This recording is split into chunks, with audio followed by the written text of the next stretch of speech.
المجيد. أعوذ بالله من الشيطان الرجيم. بسم الله الرحمن الرحيم.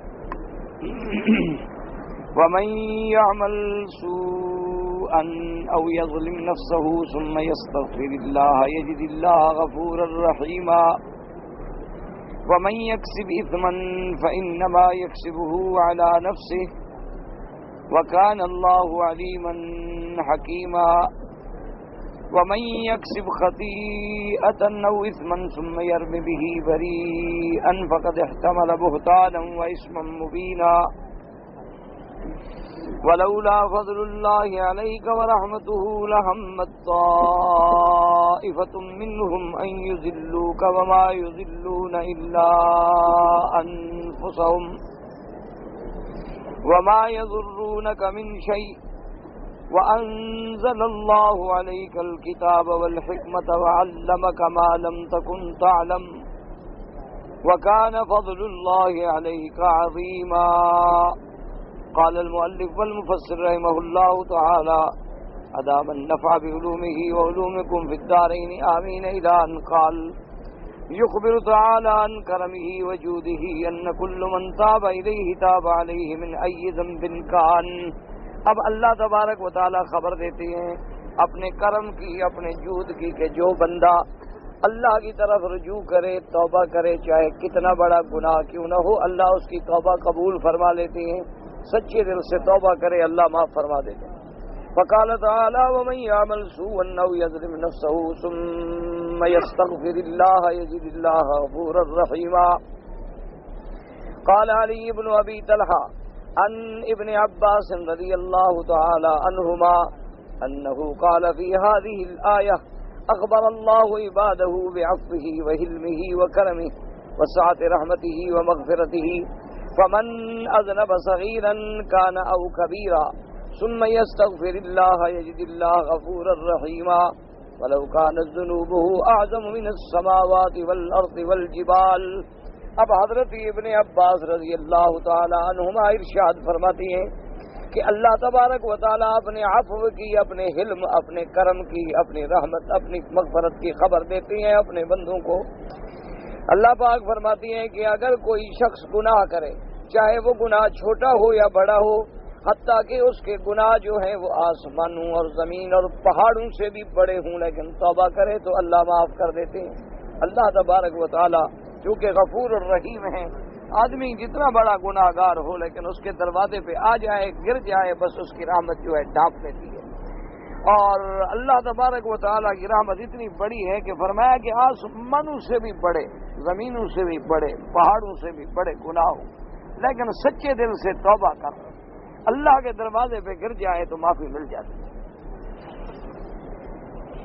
رواه ابن جرير. وقال ابن جرير اذن حدثنا محمد بن مسنى قال حدثنا محمد بن ابي عدي قال حدثنا شعبة عن عاصم النبي وائل قال قال عبد الله كان بنو اسرائيل اذا اصاب احدهم ذنبا اصبح قد كتب كفارة ذلك الذنب على بابه واذا اصاب البول منه شيئا قرره بالمقراض. فقال رجل لقد آتى الله بني اسرائيل خيرا. فقال عبد الله رضي الله تعالى عنه ما آتاكم الله خير مما آتاهم جعل الماء لكم طهورا. وقال تعالى والذين إذا فعلوا فاحشة أو ظلموا أنفسهم ذكروا الله فاستغفروا لذنوبهم. وقال تعالى ومن يعمل سوءا أو يظلم نفسه ثم يستغفر الله يجد الله غفورا رحيما. حضرت عبداللہ ابن مسعود رضی اللہ تعالیٰ عنہ نے فرمایا کہ بنو اسرائیل کے زمانے میں اگر کوئی آدمی گناہ کرتا تھا تو اس کے دروازے پہ لکھا ہوتا تھا کہ یہ گناہ کیا ہے اور اس کا کفارہ یہ ادا کرو. یعنی وہ دنیا میں رسوا ہو گیا کہ ہر آدمی نے پڑھ لیا کہ اس نے یہ گناہ کیا ہے. اور اس کے بعد فرمایا وَإِذَا أَصَابَ الْبَوْلَ مِنْهُ شَيْئًا قَرَّهُ بِالْمِقْرَاضِ. اور اگر کوئی پیشاب کا قطرہ اس کے کپڑوں کو لگ جاتا، کسی چیز کو لگ جاتا، حکم تھا بس اتنا کپڑا کاٹ دو، یعنی وہ دھلنے سے پاک نہیں ہوتا تھا. تو یہ اللہ تبارک و تعالیٰ کی رحمت ہے، رحمت دو جہاں، رحمت للعالمین. سیدنا محمد الرسول اللہ صلی اللہ علیہ وسلم کے صدقے میں پوری امت پہ رحمت ہو گئی کہ پوری امت کو چھٹکارا مل گیا کہ کپڑا پلید ہے دھو ڈالو، بدن پلید ہے دھو ڈالو۔ انسان لاکھوں گناہ کرتا ہے لیکن اللہ پردہ ڈال دیتے ہیں، کسی کو پتہ نہیں ہوتا۔ لوگ سمجھتے ہیں یہ ہمارے استاد ہیں، عالم ہیں، مولوی ہیں، بڑا پتہ نہیں کتنے بڑے گناہ گار۔ اللہ نے ایک پردہ رکھا ہوا ہے۔ اللہ ہر مسلمان پہ اپنا ستر فرمائے، اس لیے دعا ہے کہ اللہم استر عوراتنا آمن روعاتنا خفف لوعاتنا۔ اسی طرح دعا ہے کہ اللہم استرنا بسترک الجمیل، کہ یا اللہ ہمارے گناہوں کو ڈھانپ لے، کیونکہ ہم تو گناہ گار ہیں، خطا کار ہیں۔ کون بندہ ہے جو گناہوں سے پاک ہے ما سوائے انبیاء علیہ السلام۔ اسی لیے حضور پاک نے، میرے آقا نے، سرکار دو عالم صلی اللہ علیہ وسلم نے فرمایا کلنا خطاؤون وخیر الخطائین التوابون، او کما قال، حضور نے فرمایا کہ ہر بندہ خطا کار ہے، لیکن وہ خطا کار، وہ گناہ گار بھی رب کو پیارا ہے جو گناہ سے توبہ کر لے، جو اللہ کے دروازے پہ آ جائے، اللہ کے دروازے پہ گر جائے اور معافی مانگ لے تو اللہ تبارک و تعالیٰ اس کی توبہ پہ خوش ہو۔ اور ویسے بھی علماء نے لکھا ہے کہ یہ دیکھیں کہ اگر ایک آدمی کے گناہ جو ہیں وہ واقعی زمینوں آسمانوں سے بھی زیادہ ہوں اور اللہ بخش دے تو اللہ کے خزانے میں کیا کمی آ جائے گی؟ اس کی مغفرت میں نقص آ جائے گا، کوئی نقصان ہو جائے گا؟ تو اللہ تبارک و تعالیٰ کے کمی تو آتی نہیں، تو لہذا سچے دل سے جب بھی بندہ توبہ کرتا ہے تو اللہ تبارک و تعالیٰ معاف فرما دے۔ تو انہوں نے حضرت عبداللہ ابن مسعود سے کہا کہ جی بنو اسرائیل کو اللہ نے اور بڑی بڑی نعمتیں بھی تو دی ہیں، تو آپ نے فرمایا خدا کے بندے جو حضور کی امت کو ملا ہے وہ اس سے کروڑ درجے پہ، کہ اللہ تبارک و تعالیٰ نے پورے پانی کو تمہارے لیے پاکی کا ذریعہ بنا دیا کہ بدن پاک ہے غسل کر لو، جگہ پاک ہے دھو ڈالو، کپڑا پلید ہے دھو ڈالو۔ اللہ نے پانی کو تمہاری حیات ظاہری اور حیات باطنی کا ذریعہ بنا دیا، کہ اتنا بڑا اللہ کا رحم ہے۔ اور دوسرا اللہ نے قرآن میں فرما دیا والذین اذا فعلوا فاحشۃ، اگر کوئی آدمی اللہ معاف کرے، زنا کرے، بڑے بڑے گناہ کرے، او ظلموا انفسهم، اپنے نفسوں پہ گناہ سے ظلم کرے لیکن توبہ کرے تو اللہ اس کی توبہ معاف فرما دیتے۔ اور جیسے اللہ نے اس آیت میں فرمایا کہ وَمَن يَعْمَلْ سُوءًا أَوْ يَظْلِمْ نَفْسَهُ، جو آدمی برا کام کرے یا اپنی جانوں پہ ظلم کرے پھر توبہ کرے تو اللہ اس کے گناہوں کو مٹا دیتے، اور پھر صرف یہ نہیں کہ معاف کر دیتے ہیں بلکہ گناہوں کو ہمیشہ کے لیے مٹا دیتے۔ اس لیے حکم ہے کہ التائب من الذنب کمن لا ذنب له، اگر گناہ گار توبہ کرے تو ایسے ہو جاتا ہے جیسے گناہوں سے نکلنے کے بعد گویا اس نے گناہ کیا ہی نہیں تھا۔ اس لیے حدیث پاک کا حکم ہے کہ اگر کوئی گناہ گار توبہ کر لے تو پھر اس کو تانا نہ دو۔ اگر ایک آدمی ہے پہلے برا تھا اللہ معاف کرے لیکن توبہ کر لی، بس توبہ کر لی، اب اس کو یہ نہ کہو جی ہم جانتے ہیں تم ایسے تھے تم ایسے تھے تم ایسے تھے، اور بھائی جب اللہ نے اس کو معاف کر دیا ہے تو تم کون ہو اعتراض کرنے والے؟ اس لیے حضرت عبداللہ بن مسعود نے فرمایا کہ حضور کی امت کو اللہ نے بڑی رحمتیں دی۔ وقال ايضا حدثني يعقوب قال حدثنا هشيم بن عون عن حبيب بن ابي ثابت قال جاءت امراه الى عبد الله بن مغفر رضي الله تعالى عنه فسالته عن امراه فجرت فحبلت فلما ولدت قتلت ولدها قال عبد الله بن مغفر لها النار فانصرفت وهي تبكي فدعاها ثم قال ما ارى امرك الا احد امرين من يعمل سوءا او يظلم نفسه ثم يستغفر الله يجد الله غفورا رحيما قال فمسحت عينها ثم مزت۔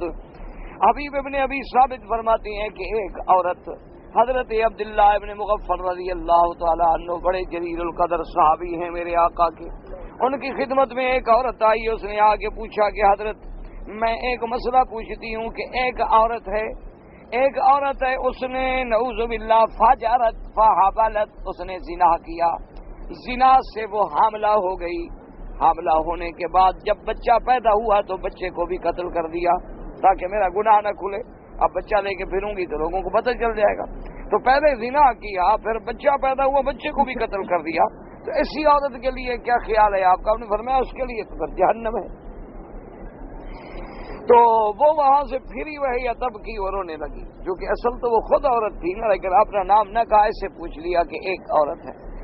پھر آپ نے اس کو بلایا، فرمایا قرآن کی ایک آیت ہے، اللہ فرماتے ہیں کہ جو برائی کرے اپنے نفس پہ ظلم کرے توبہ کرے تو میں غفور الرحیم ہوں۔ تو اس نے پھر آنسو پوچھا، کہا پھر میں توبہ کرتی اللہ تو اللہ تبارک و تعالیٰ جی، لیکن شرط یہ ہے توبہ کی کہ توبۃ نصوحا، سچی توبہ ہو کہ گناہ کو چھوڑ دے، ندامت ہو اور آئندہ اس گناہ کو نہ کرنے کا پکا ارادہ کرے، پھر اللہ تبارک و تعالیٰ توبہ قبول فرماتا۔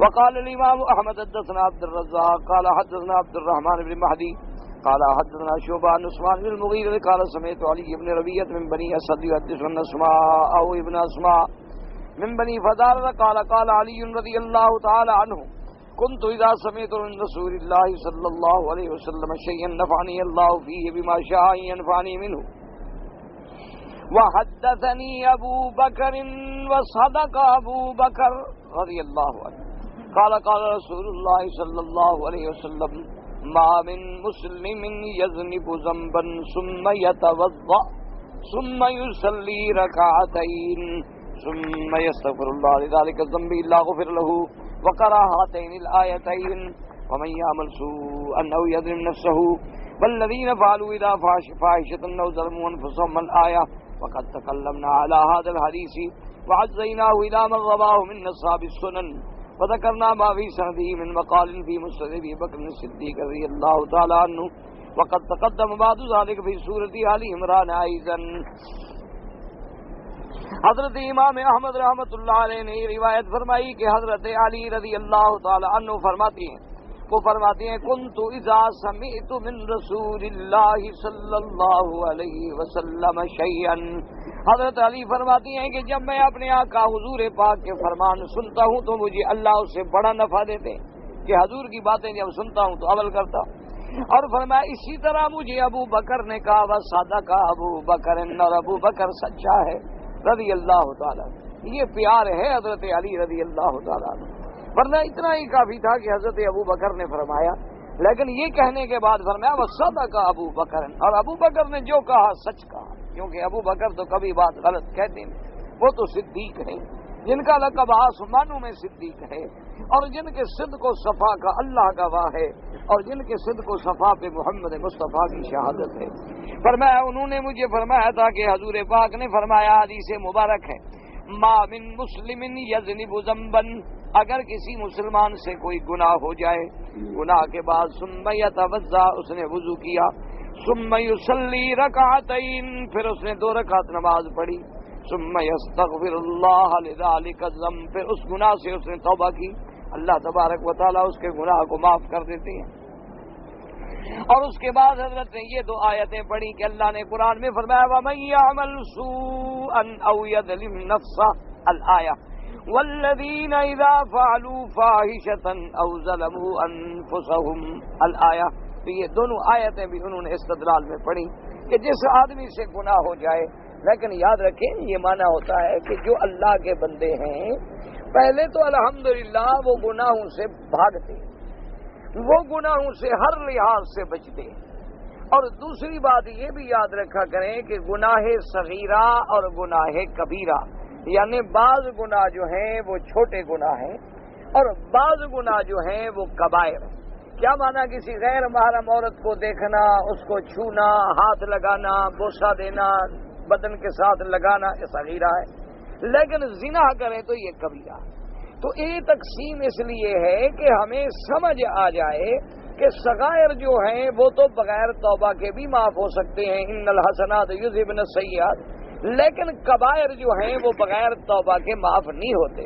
لیکن اس کا مطلب یہ نہیں ہوتا کہ آدمی چھوٹے گناہ کرتا رہے، کیونکہ دیکھیں نا مثلا اگر کوئی آدمی اتنا بڑا شولہ انگارہ اٹھا کے رکھے اپنے کپڑوں کی صندوق میں تو آگ لگے گی، اور اگر چھوٹا رکھے تب بھی آگ لگے گی۔ اب یہ معنی تو نہیں ہوتا کہ کوئی کسی کا یہ عقل مندی ہے اس کو کہے کہ بھائی بڑا انگارہ تو نہ رکھنا کپڑوں میں لیکن چھوٹا رکھ دو، تو اس کا مطلب یہ نہیں ہوتا کہ بڑا گناہ تو نہ کرنا اور چھوٹے کا کوئی حرج نہیں، بلکہ میرے آقا سرکار دو عالم صلی اللہ علیہ وسلم نے فرمایا عائشہ ایاک و محقرات الذنوب، فرمایا عائشہ خبردار گناہوں کو چھوٹا نہ سمجھنا، یہ چھوٹے چھوٹے گناہ ہی تو بڑے بنتے، اور یہ چھوٹی لکڑیوں ہی سے تو آگ جلائی جاتی ہے کہ جب بڑی لکڑی کو جلانا ہو تو پہلے چھوٹی لکڑیاں رکھتے ہیں، اس کو آگ لگاتی ہیں تو پھر بڑی لکڑی بھی جل جاتی ہے۔ تو انسان کو برباد کرنے کے لیے تو یہی چھوٹے گناہ ہیں جو برباد کر دیتے ہیں۔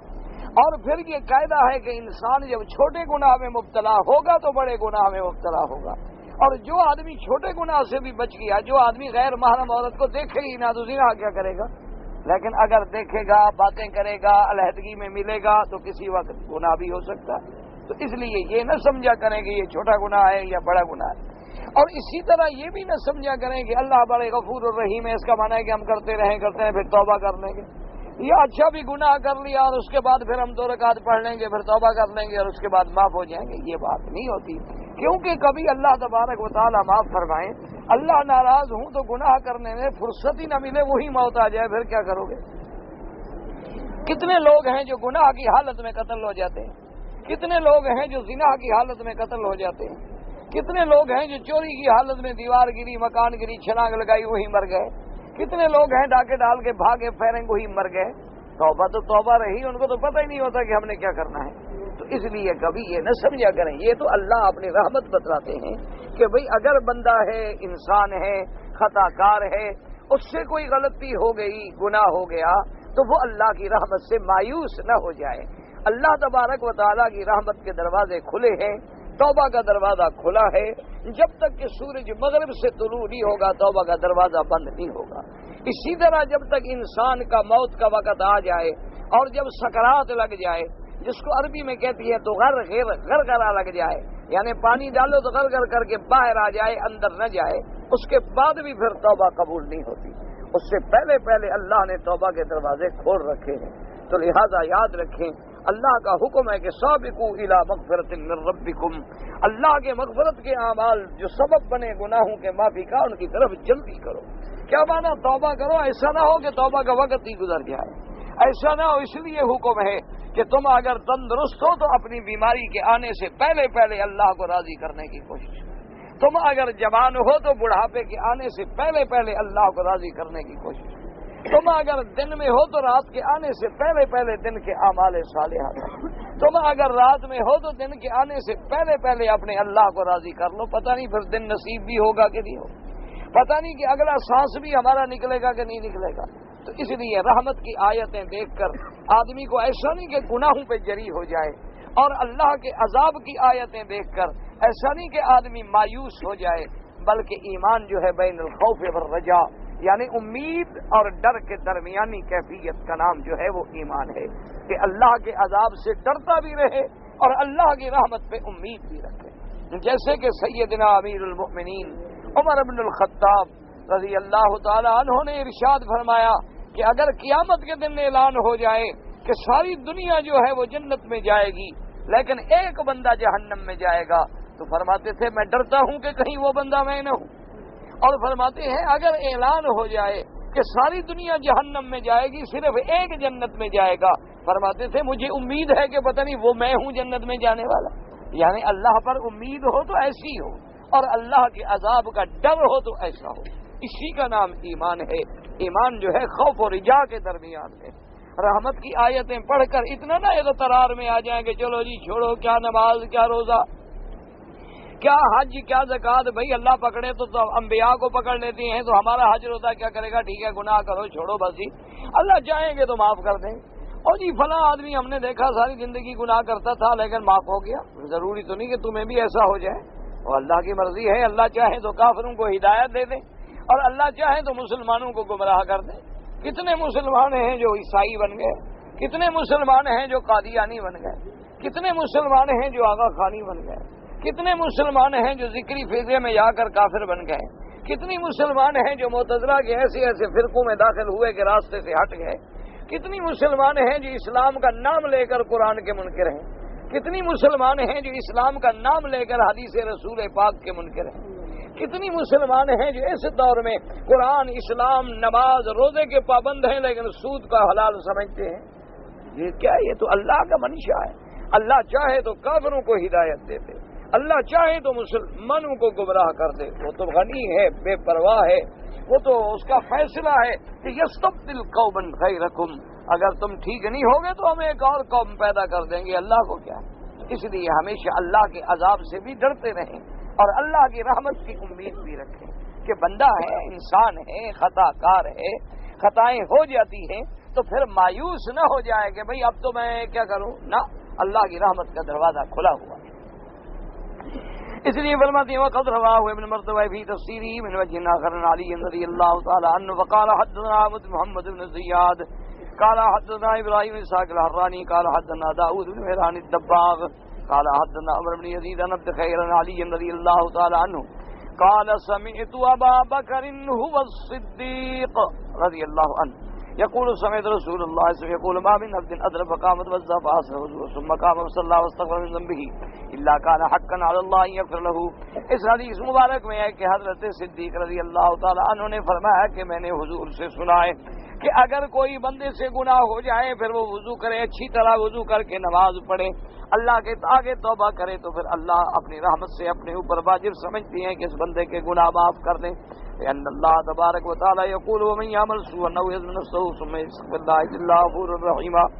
ثم رواه من طريق ابان بن ابي اياش النبي اسحاق السبيعي عن علي عن الصديق رضي الله تعالى عنه بنحوه وهذا اسناد لا يصح۔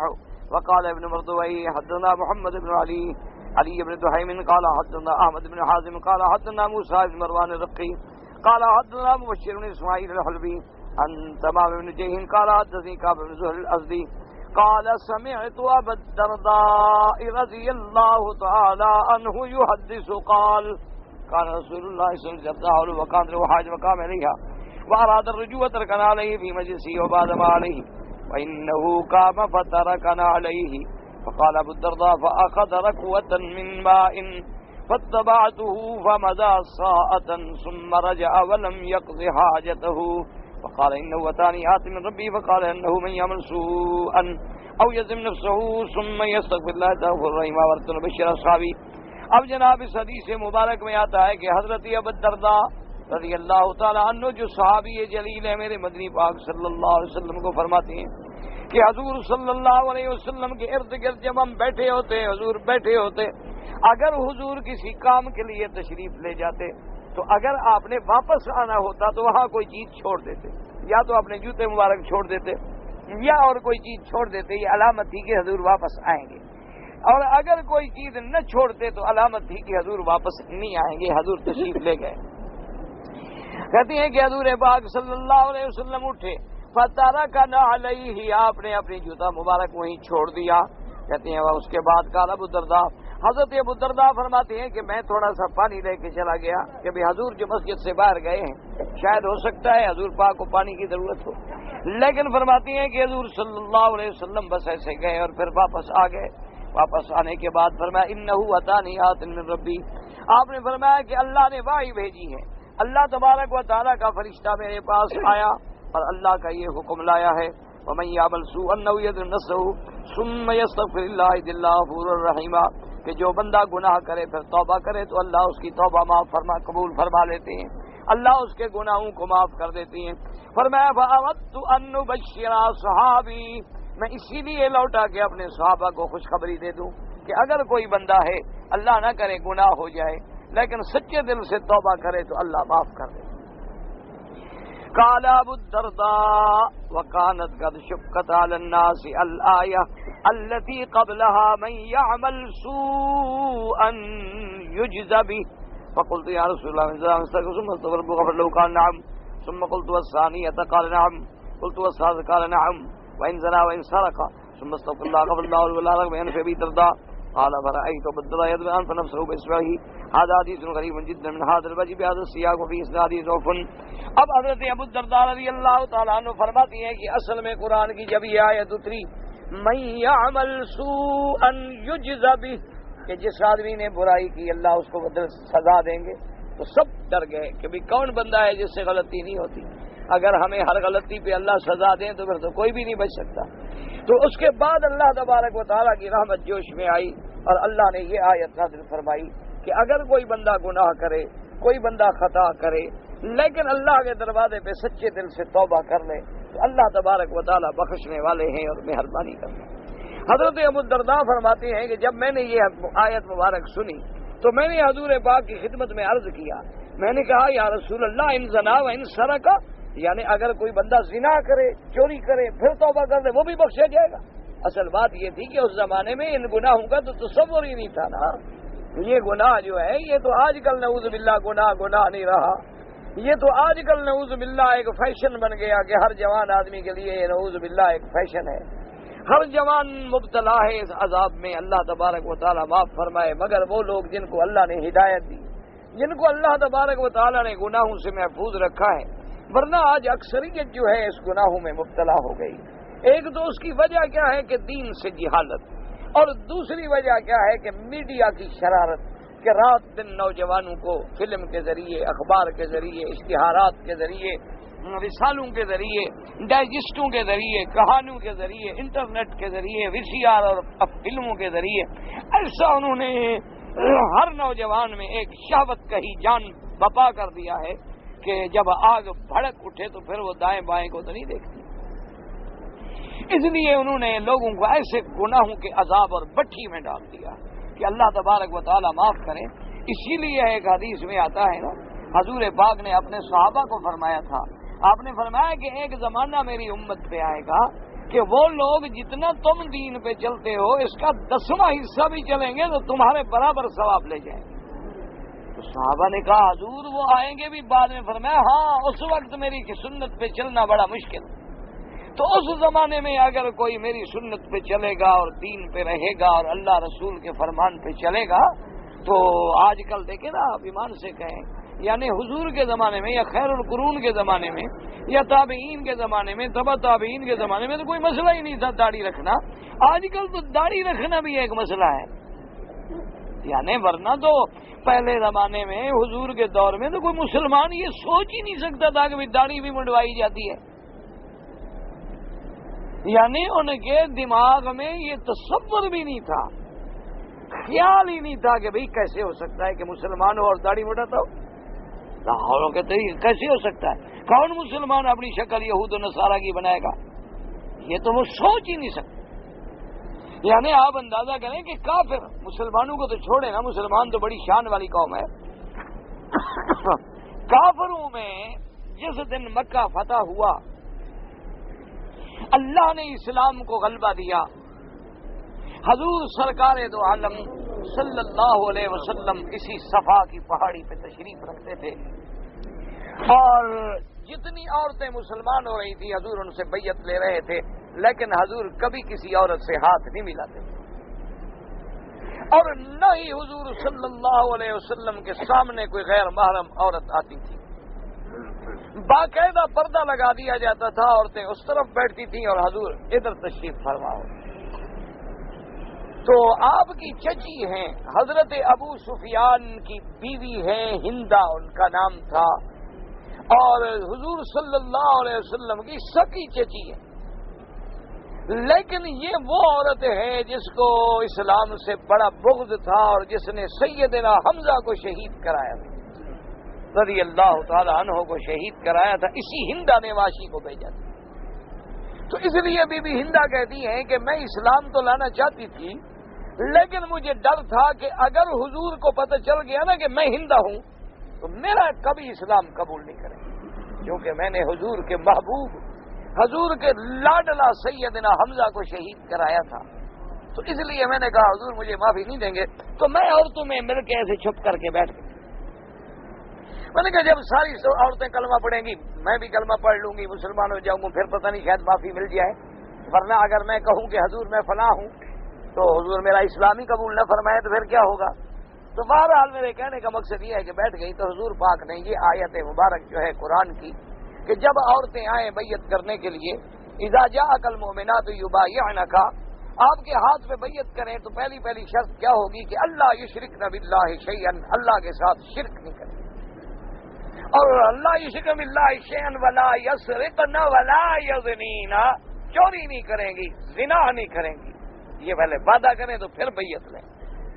تو جب حضور نے یہ آیت پڑھی نا کہ ولا یزنین، کہ بھئی عورتیں وعدہ کرو گے تم زنا نہیں کرو گی، تو بی بی ہندا جو ہے جوش میں آ گئی. اس نے کہا حضور کیا شرط لے رہے ہیں؟ کیا آپ ہم سے وعدہ لینا چاہتے ہیں کہ عورت زنا نہ کرے؟ اب تزنی الحرۃ یا رسول اللہ، کوئی شریف عورت کبھی زنا کر سکتی ہے؟ ایسی شرط کی ضرورت کیا ہے؟ جو شریف عورت ہے وہ کبھی زنا کر ہی نہیں سکتی، سوچ ہی نہیں سکتی، تو ایسا وعدہ آپ ہم سے کیوں لے رہے ہیں؟ تو حضور پاک نے آواز پہچانی، آپ نے فرمایا ہندا ہو تم؟ ابو سفیان کی، اس نے کہا ہاں یا رسول اللہ میں ہندا۔ آپ کی چچی تھی نا، آپ آواز پہچان گئے، تو آپ نے فرمایا اچھا تم ہندا ہو؟ تو اس نے کہا ہاں یا رسول اللہ میں ہندا ہوں۔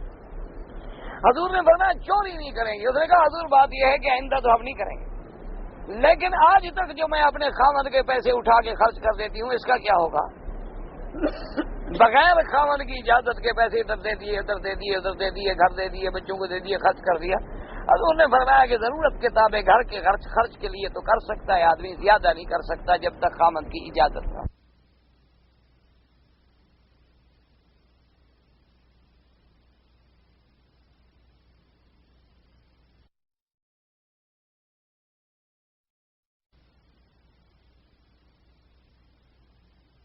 سفیان بھی آ گئے، انہوں نے کہا حضور اچھا جو کچھ کیا میری بیوی نے میں نے معاف کیا، چلو آج تک جتنا اس نے میرا مال اٹھایا ہے میں نے بخش دیا، میں نے معاف کر دیا ہے، کوئی ایسی بات نہیں۔ تو بہرحال میرے کہنے کا مقصد تھا کہ اس وقت ابھی تو کلمہ بھی نہیں پڑھا نا بی بی ہندا نے، کلمہ تو بعد میں پڑھا، لیکن ان کے دماغ میں یہ تصور بھی نہیں تھا کہ شریف عورت اور زنا، یعنی یہ سوچ وہ کافر ہو کر بھی زنا نہیں کرتے، شریف عورت کا یہ، اور آج کل تو شریف ہی وہی لوگ ہیں جو بیچارے پاک صاف عورت ہو، قرآن پڑھنے والی، تہجد پڑھنے والی، نماز پڑھنے والی، وہ تو گھر میں عذاب میں ہو، کہتے ہیں کیا ہماری کسی ملا سے شادی ہو گئی ہے، کیا بیوی ہے ہماری، نہ ہمارے ساتھ باہر جاتی ہے، نہ بال کٹواتی ہے، نہ باہر پھرتی ہے، نہ ہوٹلوں میں جا کے میرے دوستوں سے ملتی ہے، یہ کیا بیوی عذاب میں آ گیا ہوں میں۔ بیوی تو وہ ہوتی ہے جو باہر جائے، بازاروں میں پھرے، سینکڑوں لوگوں کی نظریں اس کے اوپر ہوں، ہزاروں سے ہاتھ ملائے، لاکھوں تعریف کریں کہ سبحان اللہ جی فلاں کی بیوی بڑی سوشل ہے، بڑی ہنس مکھ ہے، بڑی خوش اخلاق ہے، وہ اپنے پرائے کا فرق بھی نہیں کرتی۔ آج کل تو شریف اس کو کہتے ہیں۔ انا للہ و انا الیہ راجعون۔ دعا کرو، غیرت نام ہے جس کا گئی تیمور کے گھر سے، جب غیرت مر جائے، بندے بغیرت ہو جائیں تو ان کو یہ باتیں نہیں لگتی، ان کے لیے یہ باتیں نہیں لگتی ہیں، کہتے ہیں چھوڑو جی یہ دکی انوسی ملا لوگ ہیں، پرانی باتیں کرتے ہیں۔ آج لوگ چاند پہ پہنچ گئے، یہ ابھی تک عورتوں کو پردہ کروا رہے ہیں۔ پہنچو جی، تم بھی پہنچو، بیوی بچوں کو لے کے چاند پہ پہنچو۔ ہمارے لیے تو دعا کرو اللہ ہمیں جنت میں پہنچا دے، تم پہنچو چاند پہ، جاؤ جو مرضی ہے کرو، ہمیں تمہارے چاند پہ پہنچنے کا کوئی غم نہیں۔ ہم تو اس مدنی کو ماننے والے ہیں جس کی انگلیوں سے چاند دو ٹکڑے ہو جاتے ہیں، ہم تمہارے چاند کو کیا سمجھیں؟ ہمارے لیے یہ ترقیاں کچھ بھی نہیں ہیں۔ خیرہ نہ کر سکا مجھے جلوہ و دانش فرنگ، سرما ہے میری آنکھ کا خاک مدینہ و نجف۔ جس نے مدینے کا سرما پہنا ہوا اس کو یہ ترقیاں کیا لگتی؟ یہ تو معمولی سی بات۔ ہم نے تو اس نبی پاک کا کلمہ پڑھا ہے جس کے سامنے جنت ہے، اس مدنی کا کلمہ پڑھا ہے جب تمہارا تصور بھی نہیں تھا، جس نے راتوں میں آسمانوں کے سفر کر دیا، جس کے لیے آسمانوں کے دروازے کھل گئے، جو سدرۃ المنتہا پہ پہنچ گئے، جو ایک ہی رات میں مکہ مکرمہ واپس آ گئے اور ساری دنیا کے نظارے اللہ نے دکھلا دیے۔ ہم تو اس مدنی کو ماننے والے ہیں، ہم تو اس نبی کے ماننے والے ہیں جس کو اللہ نے کعبے کی دیوار میں جنت دکھلا دی۔ تو ہمارے لیے تم کیا سوچتے ہو؟ ہمیں تم پرانا سمجھو، دقیانوسی سمجھو، لیکن دعا کرو اللہ ہمیں بغیرت نہ بنائے، دعا کرو اللہ ہمیں دیوس نہ بنائے، دعا کرو اللہ ہمیں ایسی ذلیل عورتوں سے جو چلتی پھرتی گندگی کی لاشیں ہیں نا، اللہ ان سے بچائے، اللہ ہمیں صالحات نصیب کرے، الطیبات للطیبین والطیبون للطیبات۔ اور یہ کیا ہے؟ الخبیثات للخبیثین والخبیثون للخبیثات۔ یہ خبیثوں کو، الزانیۃ لا ینکح الا الزانی لا ینکح الا زانیۃ والزانیۃ لا ینکح الا زان او مشرک۔ حضور نے فرمایا زانیہ عورت زانی مرد کو ڈھونڈتی ہے اور زانی مرد زانیہ عورت کو ڈھونڈتا ہے۔ پاک باز مردوں کے لیے پاک عورتیں ہیں۔ اللہ نے تو جنت کی عورتوں کا بھی پہلی صفت یہ بیان کی ہے۔ میرا مدنی اپنے مومن کو بتلا دو کہ ہم نے جو جنت میں عورتیں رکھی ہیں، لم یطمثن انس قبلہم ولا جان، ان کو کسی انسان تو انسان کسی جن نے بھی نہیں چھوا۔ یہ نہیں کہ وہ شیک ہینڈ کرتی ہیں لوگوں سے، وہ لوگوں کو ملتی رہتی ہیں۔ اللہ تو جنت والی عورتوں پر بھی پہرے لگائے ہوئے ہیں، اور تم ان عورتوں کو چھٹی دے کے بھیجتے ہو۔ اور تم ان بکریوں کو بھیڑیوں کے حوالے کر کے کہتے ہو کہ عورت ہماری جی دل کا پردہ ہو. ماشاء اللہ جی، سبحان اللہ جی. پردہ بھی دل کا ہو تو کھانا بھی دل کا ہو، پانی بھی دل کا ہو، وہ منہ کے ساتھ کیوں ہو؟ اور دیکھنا بھی دل کا ہو. آنکھوں پہ پٹی باندھ دو، کیا ضرورت ہے لینس لگانے کی اور اینکیں پہننے کی؟ سب کچھ دل سے کرو. اگر ہر بات کا مسئلہ دل سے ہے تو سب معاملات کو پھر دل سے کرو، پھر باقی اعضاء کو استعمال نہ کرو. اگر باقی اعضاء کو استعمال کرو گے تو پھر ان پر بھی اللہ کا حکم چلے گا. جن کے آنکھوں پہ پردہ نہیں آئے گا تو دل میں کہاں پہنچے گا؟ زبان پہ کلمہ نہیں آئے گا تو دل میں کہاں پہنچے گا؟ تیری زبان کو پانی نہیں لگے گا تو اندر کہاں اثرات پہنچیں گے؟ اللہ کے احکام ہیں، اللہ کے احکام کو چھیڑ کے کافر نہ بنے. گناہگار کو تو معافی کا موقع مل جاتا ہے، لیکن اللہ کے قوانین کے ساتھ کھیلو تو نہیں. اللہ کے قوانین کو مذاق تو نہ بناؤ. اللہ کے قوانین کو بلا وجہ جو ہے اعتراضات کی جڑ تو نہ بناؤ. یہ عالم ہے کہ بی بی عائشہ قسم کھاتی تھی، کہتی ہیں واللہ، کہتی ہے مجھے اللہ کی قسم ہے کہ میرے مدنی کا ہاتھ کبھی غیر عورت کے ہاتھ کو نہیں لگا. نہ ایمان سے کہو، ساری دنیا کی کلمے پڑھنے والی جتنی عورتیں حضور کی بیٹی ہیں نہیں، اگر حضور کا ہاتھ لگ بھی جاتا تو کیا ہو جاتا؟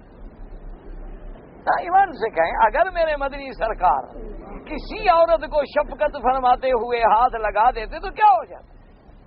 ہاتھ لگانے والا بھی پاک اور وہ عورت بھی خوش نصیب ہوتی جس کو محمد مدنی کا ہاتھ لگتا. لیکن اس کے باوجود میرے نبی نے غیر کو ہاتھ نہیں لگایا. اور آج تم کہو کہ وہ پیر ہے، مرشد ہے جو غیر محرم عورتوں کے ساتھ بیٹھتا ہے. ہم کیسے مان لیں میرے بھائی؟ ہم تو محمد مدنی کا کلمہ پڑھتے ہیں، ہم تو حدیث رسول پاک پڑھنے والے ہیں.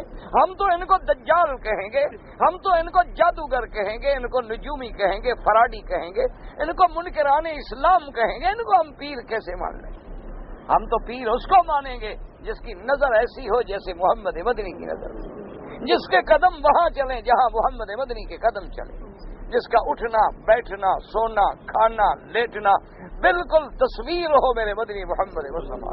اللہ ایسے مرشد آپ کو بھی نصیب کرے، اللہ ہمیں بھی نصیب. لیکن یہ لوگ جو غیر محرم عورتوں سے مٹھیاں بھروائیں، نہ ایمان سے کہو حضور تو کسی کو ہاتھ نہ لگوائیں. اور جو غیر محرم عورتوں سے مٹھیاں بھروائیں وہ بھی نبی ہوتے ہیں، وہ بھی ولی ہوتے ہیں. ولی اور غیر محرم عورت، یہ کوئی تصور بھی ہے؟ ایک اللہ والے تھے، ان کی عمر تھی 80 سال 90 سال. کوئی عورت آتی تو حکم دیتے تھے کہ خبردار اس کو میرے کمرے میں نہ آنے دینا، باہر بیٹھ کے پردے سے بات کریں. تو ایک دن شاگرد نے مذاق کر دیا، اس نے کہا حضرت 90 سال تو عمر ہو گئی، 2 آدمی تو پکڑ کے ہم آپ کو اٹھاتے ہیں، اٹھنے کی تو طاقت نہیں رہی، اگر عورت اندر آ جائے گی تو آپ کیا کر لیں گے؟ ہے نا، ایسے ہوتے ہیں نا حجت والے. تو انہوں نے فرمایا کہ یہ بات نہیں، جب اللہ کسی کو جہنم میں ڈالنا چاہے تو شیطان اس وقت بھی ابھار سکتا ہے. انہوں نے کہا اس عمر میں بھی غلطی ہو سکتی ہے، اور کچھ نہ ہو نظر بہک جائے تو میری تو ولایت ختم ہو گئی نا. اگر غلط نظر بھی پڑ جائے عورت پر تو پھر ولایت کا کیا مطلب؟ اللہ کے ولی کی نظر تو شریعت کی پابند ہوتی، وہ تو کتاب و سنت کتابیں ہوتی. تو اس لیے ہمیشہ یاد رکھیں کہ اللہ تبارک و تعالی ہر بندے کو بس یہ مانا نہیں ہوتا کہ اچھا جی دنہ کر لے چوری کر لے، دنہ کر لے چوری کر لے.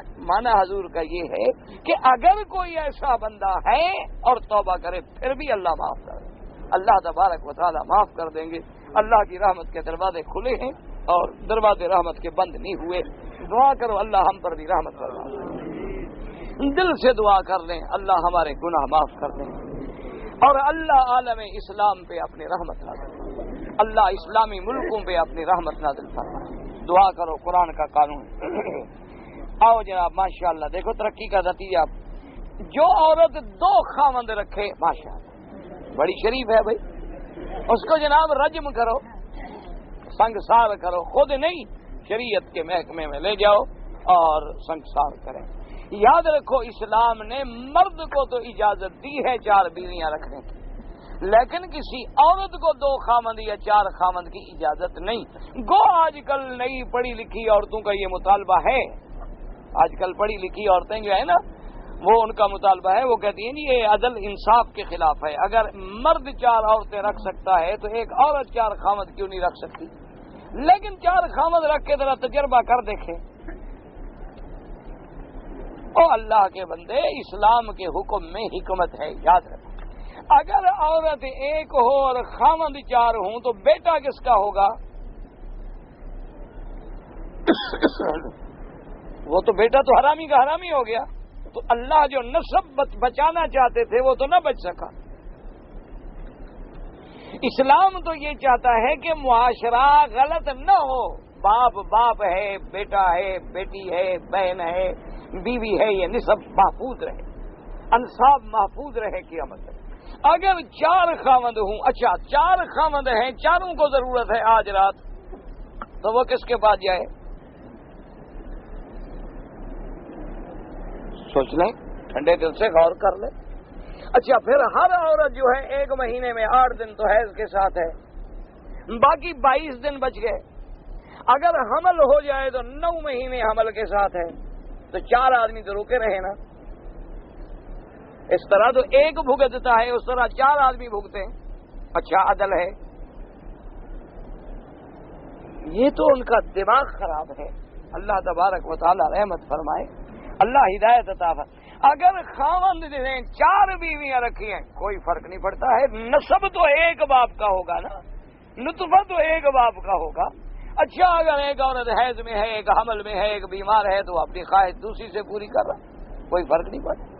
اور 4 کی بھی اجازت کب ہے؟ جب طاقت ہے، صحت ہے، دولت ہے، عدل ہے۔ ورنہ وَإِنْ خِفْتُمْ أَلَّا تَعْدِلُوا فَوَاحِدَةً، اگر ڈرتے ہو کہ عدل نہیں کر سکیں گے تو پھر ایک۔ یہ بھی نہیں کہ اس کے ساتھ عدل نہ کرو، یعنی پھر کم سے کم پہ گزارا کرو، پھر کم سے کم پہ گزارا کرو۔ یہ نہیں کہ اگر ایک ہو تو عدل نہ کرو، چھٹی ہے، ایک سے بھی عدل نہیں کرو گے تو ظلم ہوگا۔ کہتے ہیں جی جو غیر مسلم لوگ داڑھی رکھتے ہیں، مثلا سکھ یا ہندو وغیرہ، وہ جانے، ان کا کام جانے، ہم تو اسلام میں سنت سمجھ کے رکھتے ہیں، ہمیں ان سے کیا ہے، غیر مسلم رکھتے ہیں نہیں رکھتے۔ لیکن ہمیں شرم کرنا چاہیے کہ سکھوں کو تو اپنے گرو کی بات یاد ہو اور مسلمانوں کو محمد مدنی کی شکل پسند نہ ہو۔ نہ ایمان سے کہیں کہ سکھ یورپ میں بھی ہیں، دنیا کے ہر ملک میں سکھ ہیں، نہ انہوں نے پگڑی چھوڑی، نہ انہوں نے اپنے بال بڑھانے چھوڑے، نہ انہوں نے اپنا وہ کڑا چھوڑا، نہ انہوں نے وہ اپنا کرپان چھوڑا۔ وہ جو 5 ککے ہیں ان کے، انہوں نے ایک بھی نہیں چھوڑا۔ اور محمد مدنی کے کلمے پڑھنے والے، شکل بھی گئی، داڑھی بھی گئی، شکل لباس بھی گیا، ہر بات ختم ہو گئی۔ پوچھو تو کہتا ہے جی میں مسلمان ہوں، دلیل کہتا ہے جی پٹواری نے لکھا ہے، جمع بندی کھول کے دیکھو، اس میں لکھا ہوا ہے مسلم نان مسلم، میں مسلمان کھاتے میں درج ہوں۔ اور جی آپ کی شکل سے تو ہمیں حضور کی، اور کہتے جی چھوڑیں جی شکل کا کیا ہے، یہ دل کی بات ہے نا، دل ٹھیک ہو، وہ دل ٹھیک ہو تو تیری شکل نہ ٹھیک ہو۔ اگر دل ٹھیک ہو، دل میں محمد مدنی کی محبت ہو، تو پھر تم محبوب کی شکل نہ بناؤ۔ نہ دنیا میں تمہیں کسی دوست سے محبت ہو تو ایمان سے کہو، کہتے چلو یار کپڑے ایک جیسے خریدتے ہیں، چلو یار ہم شکل ایک جیسے، یار ہم کٹھے بیٹھ کے کھانا کھائیں، اور بھائی آج تو ہم دیکھو نا ایسا نہ کرو، ہم نے ہر چیز ایک جیسی بنانی ہے، بھائی ہیں ہم۔ یعنی آدمی کو نظر آتا ہے اگر مدنی پاک محبوب ہو تو ہر آدمی یہ کوشش نہ کرے بھائی پگڑی حضور کی محبت کی میں باندھی، بھائی حضور ہمارے محبوب ہیں، جب حضور نے پگڑی باندھی، حضور نے ٹوپی پہنی ہے تو ہمیں پہننی چاہیے۔ بھائی حضور پاک کے چہرے مبارک پہ داڑھی تھی، بھئی ہم نے تو محبوب کی شکل بنائی۔ بھئی حضور پاک نے کبھی نماز نہیں چھوڑی، بھئی ہم نہیں چھوڑے، تو محبوب کا کیا معنی صرف چوم لیا بس؟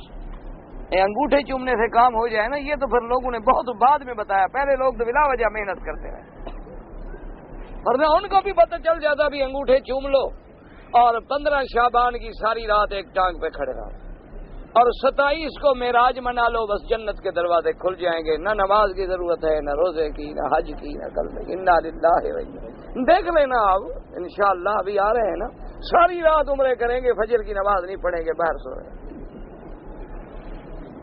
یقین فرما لو 1 لاکھ عمرہ کرو اور ایک فرض نماز چھوڑ دو، سب برباد ہو۔ عمرہ نفلی عبادت ہے، جب تم نے فرض چھوڑ دیا، نفل کی عبادت کرنے کی ضرورت ہی کوئی نہیں۔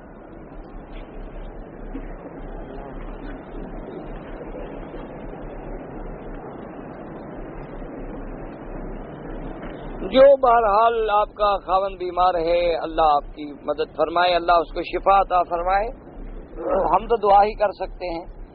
اچھا جی، بہرحال مرضا یہ ہے کہ بھئی چونکہ حدیث میں آتا ہے کہ عند کل صلاۃ، مسواک جو ہے ہر نماز سے پہلے، تو امام ابو حنیفہ رحمۃ اللہ علیہ تو فرماتے ہیں کہ وضو سے پہلے، کیونکہ وہ فرماتے ہیں کہ جیسے اللہ نے فرمایا اذا قمتم الی الصلاۃ فاغسلوا وجوہکم، اللہ نے فرمایا جب تم نماز کے لیے اٹھو تو وضو کرو۔ اب اس کا معنی یہ تھوڑا ہے کہ صف میں وضو کرو، معنی یہ ہے کہ جب تم نماز کا ارادہ کرو، نماز کا وقت آئے تو اس کے لیے پہلے وضو کرو۔ تو اسی لیے وہ فرماتے ہیں کہ اس کا معنی یہی ہے کہ وضو کے وقت مسواک کرو۔ اور باقی ائمہ کرام جو ہیں وہ ظاہری حدیث مبارک کو دیکھتے ہیں، وہ کہتے ہیں جب لفظ ہے کہ ہر نماز کے ساتھ تو وہ نماز سے پہلے بھی کر لیتے ہیں۔ تو یہ اعلیٰ اولا کے مسئلے ہیں، کوئی لڑائی جھگڑے کے نہیں۔ جو کر رہا ہے تو کوئی ایسی بات نہیں، اس نے بھی ایک ظاہر حدیث پہ عمل کیا، اور جو وضو سے پہلے کرتے ہیں الحمدللہ ان کو بھی سنت نصیب ہو گئی۔ کہتے ہیں میں جب نماز پڑھتا ہوں تو میرے دل میں برے برے خیال آتے ہیں، یہ ایمان کی نشانی ہے، اچھی بات ہے، یہ کوئی بری بات نہیں، کیونکہ ڈاکو وہاں ڈاکہ ڈالتا ہے یہاں مال پڑا ہو۔ تمہارے اندر ایمان نہ ہو تو شیطان کیوں آئے؟ کبھی شیطان کافروں کو وسوسے نہیں ڈالتا، دیکھیں نا، کافر کبھی تجارت میں جھوٹ نہیں بولتا، کبھی ہر چیز ٹھیک ٹھاک، کیونکہ اس کو پتہ ہی ہے جہنمی ہے، اس کو گمراہ کرنے کی ضرورت ہی نہیں۔ وہ گمراہ اسی کو کرتا ہے جس کے جنت میں جانے کا امید ہے۔ تو اس لیے اگر نماز میں وسوسے آئیں تو کوئی حرج نہیں، بلکہ یہ اچھی علامت ہے کہ تمہارے اندر ایمان پکا ہو رہا ہے۔ امام صاحب نے پہلی رکعت میں سورت پڑھی، اس میں سجدہ آتا تھا، سجدہ نہیں کیا تب بھی نماز ہو گئی، لیکن سجدہ کرنا چاہیے تھا۔ سجدہ سہو نہیں ہے، اگر پہلی رکعت میں سورت پڑھی وہ سجدہ تلاوت ہوتا ہے، وہ سجدہ سہو نہیں ہوتا۔ سہو کہتے ہیں کوئی غلطی ہو جائے تو سجدہ سہو کیا جائے۔ تو اگر سورت وہ پڑھی جائے، اور جمعہ کے دن فجر کی نماز میں سنت ہے، اکثر میرے آقا پڑھتے تھے سورت سجدہ اور آخری رکعت میں سورت الدہر، تو یہ سنت رسول پاک ہے۔ لیکن اگر کوئی امام مثلاً بھول گیا، سجدہ نہیں کر سکا، پھر بھی نماز سب کی ہو جائے گی۔ صلاۃ تسبیح میں غلطی آ جائے پھر پوری کرے، ایک نفلی عبادت ہے۔ بعض یہاں تھوڑی سی داڑھی رکھتے ہیں، وہ ٹھیک نہیں، حضور کی داڑھی پوری تھی۔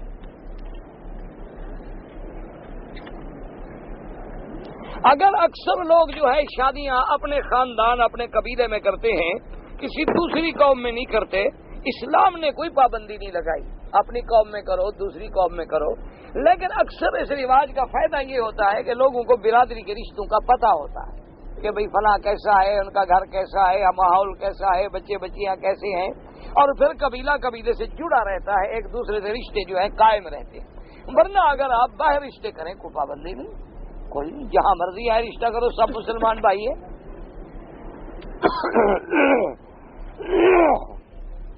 یہاں کے لوگ جو ہیں فرض پڑھتے ہی دیکھا ہے کہ باہر چلے جاتے ہیں، سنتیں نہیں پڑھتے، تم تو پڑھتے ہو نا، تو تم سے قیامت میں اللہ بھی نہیں پوچھے گا کہ انہوں نے کیوں نہیں پڑھی۔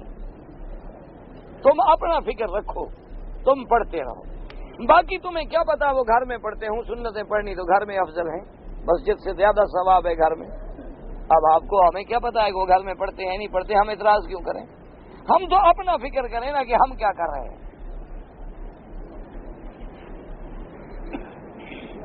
نماز جنازہ ہمارے ملک میں زور زور سے پڑھاتے ہیں، بھئی ہم نے تو کسی حدیث میں نہیں پڑھا، اور نہ ہم نے یہاں حرمین الشریفین میں کبھی دیکھا کہ امام صاحبان نے زور زور سے جنازہ پڑھایا ہو۔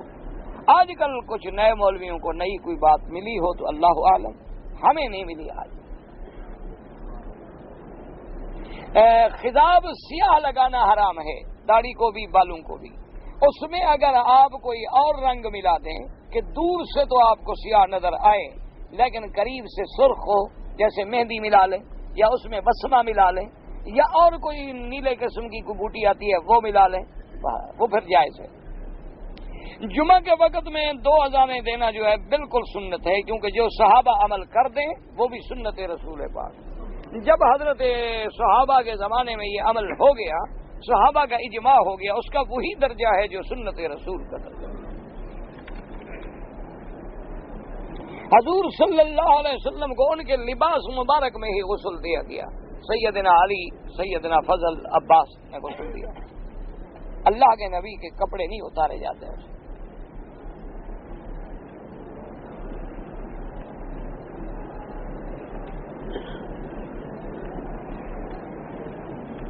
اگر خواب میں آپ کو بیوی گزشتہ نظر آتی ہے اور خیالات بھی ایسے اچھے نہیں، کوئی حرج نہیں، خواب کا کوئی گناہ نہیں ہوتا، خواب میں جو بھی نظر آئے کوئی گناہ نہیں۔ ہم نماز کے بعد صلوات نفل طواف کے بعد کیسے باندھتے ہیں؟ تو 2 رکعت نماز بس